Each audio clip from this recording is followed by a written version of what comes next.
Lisa. And today I'm continuing my Christmas Advent Calendar stories about princesses. That's right. And today we are doing the 6th story. That's 6th of December story. Now we need to look for the number 6. Let's start. Whoa. Oh, there it is. Number 6. Wow, Sleeping Beauty. I love Sleeping Beauty. Look, there she is with an owl. Well, let's start the story. Long ago, King Stefan and Queen Leah held a feast to celebrate the birth of their daughter, Aurora. King Hubert and his son Philip came to the feast from a neighboring kingdom. Plans were made for Philip and Aurora to marry on the princess's 16th birthday. Flora, Fauna, and Merryweather were the princess's fairy godmothers. Each had a special gift for the princess. Flora gave the gift of beauty. Then Fauna gave Aurora the gift of song. Finally, Merryweather fluttered over to the cradle. She raised her wand and then... Well, have a look at the pictures first of all. Look. So here are the kings and the queens. Here is Princess Baby Aurora. And here are the 3 fairy godmothers. Next page. There was a crack of lightning. And Maleficent, the wicked fairy, stormed in. I also have a gift for you, she hissed. Before the sun sets on your 16th birthday, you will prick your finger on the spindle of a spinning wheel and die.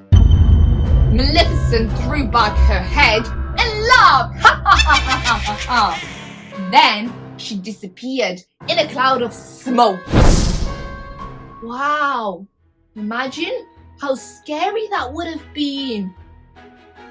I still have my gift for the princess, Merryweather said. She waved her wand. When the spindle pricks your finger, you will not die. Instead, you will fall into a sleep, deep sleep as well. From this slumber you shall wake when true love's kiss the spell shall break. So Aurora would not die from the spindle. She will just fall into an enchanted sleep. But then when her true love kisses her, she will wake up. Now have a look at the picture. So here is Maleficent looking very, very evil with her black crow, putting a gift upon the princess.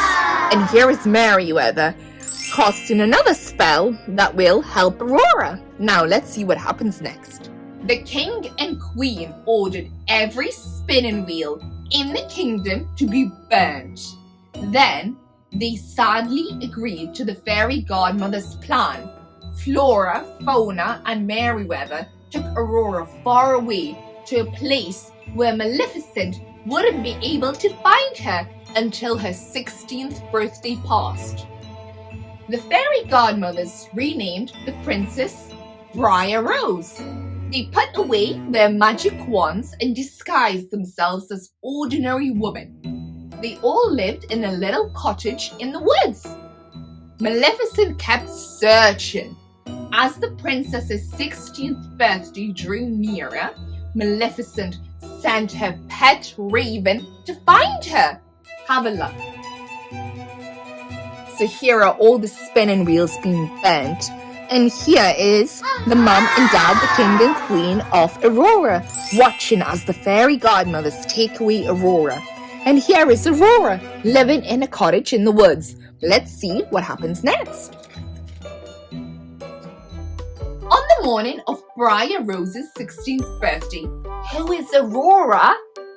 The 3 fairies sent her to collect berries in the woods, while they prepared some birthday surprises. After gathering the berries, Briar Rose rested in a woodland glade. Her animal friends found a cloak, a hat, a pair of boots that had been left in the forest.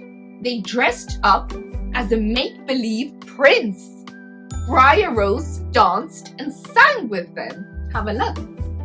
Briar Rose collecting berries, and here she's dancing with a make-believe prince. Now, next page. The clothes belonged to Prince Philip, who was enchanted by the beautiful singing and went to see who it was. The moment they met, Briar Rose and the handsome stranger fell in love. They arranged to meet that evening at the cottage in the woods.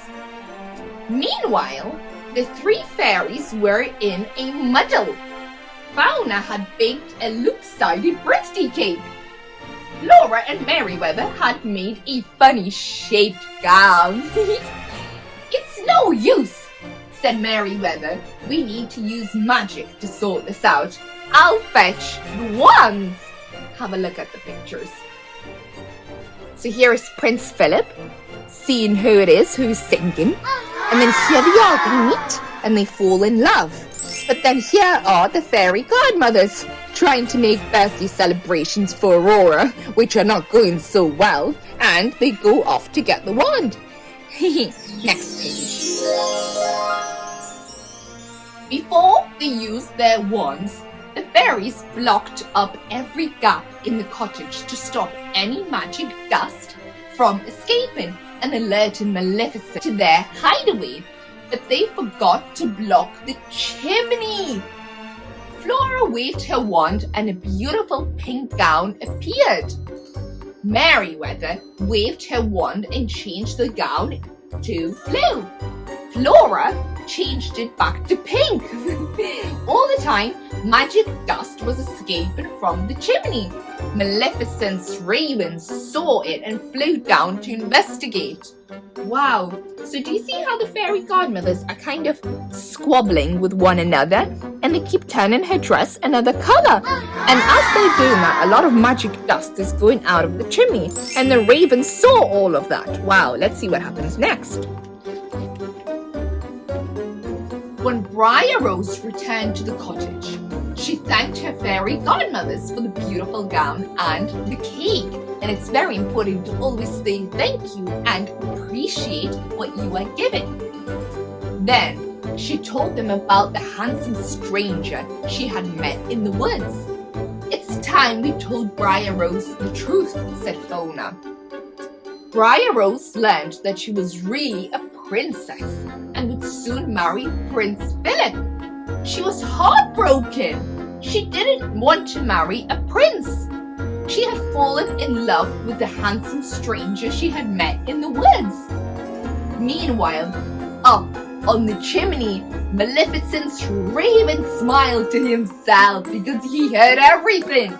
He flew off to tell his mistress that the search for Princess Aurora was over. Oh no!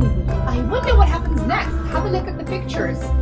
So here is Aurora telling the fairy godmothers about everything, but here is the raven hearing absolutely everything. Next page. That evening, the fairy godmothers led Aurora to the palace. They didn't know that Maleficent was lying in wait for them. Aurora was resting when a strange light appeared. She followed it in a trance. A trance is like she's been bewitched. She's been put into a magic spell. It led her upstairs to an attic room. Inside the room, Maleficent was waited by a spinning wheel. Uh-oh. The wicked fairy urged the princess to touch it. Aurora reached out and pricked her finger on the spindle. In an instant, she had fallen into a deep sleep. Oh no! So the spell that Maleficent cast on Aurora came true. Have a look at the pictures. So here are the fairy godmothers leading Aurora back to the palace. And here is Maleficent happy that her evil spell came true. Now, let's see what happens next.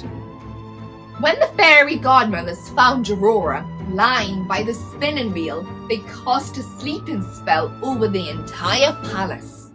They had found out that Prince Philip was Aurora's handsome stranger and her true love. Only his kiss could wake her.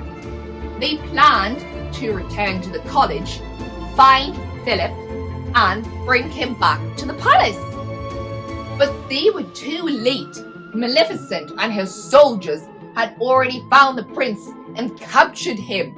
Maleficent took Philip back to her castle, where she threw him into her deepest, darkest dungeon and chained him to the wall. Wow, have a look. So here are the fairies putting the entire kingdom to sleep. And here is Maleficent capturing Prince Philip and chaining him up against the wall. Wow, look how happy she looks. Whoa, scary person. Now, next page.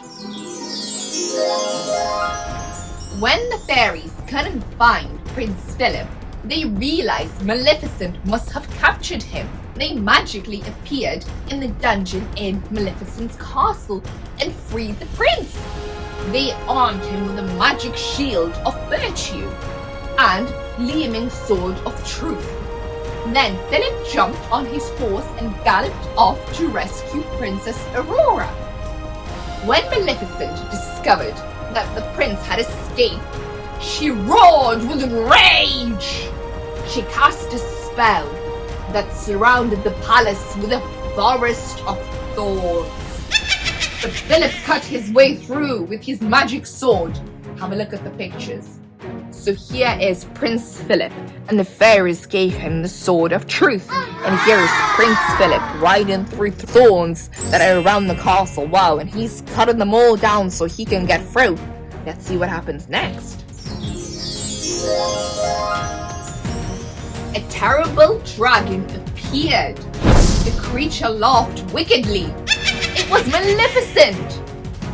Prince Philip held up his magic shield so that the dragon's scorching flames could not harm him. Then he held his magic sword at the dragon's chest. The beast crashed to the ground. Maleficent was dead. Prince Philip found the room where Aurora lay. As he kissed her, she opened her eyes and the spell was broken. The fairy godmother's spell was broken too. All through the palace, people began to wake from their enchanted sleep. Have a look. So here's the picture, and here is Prince Philip defeating Maleficent, and here is Prince Philip kissing Aurora, and she awakes from the magic spell, and here is everybody waking up in the kingdom. Now, the last page. The king and queen were overjoyed to have their beloved daughter back again. Philip and Aurora were married, and they both lived happily ever after. Here they are, very happily ever after together and in love. The end. Wow. Well, I hope you enjoyed the story of the Sleeping Beauty. I sure did. Wow, and this is a story about courage, don't you think? Now, I hope you liked my video and you want to watch another one because I have so many more stories coming up. Now, all you have to do is click that big red subscribe button underneath this video. Thumbs up! Now, Merry Christmas from Lisa. That's Lisa. Lisa. Bye!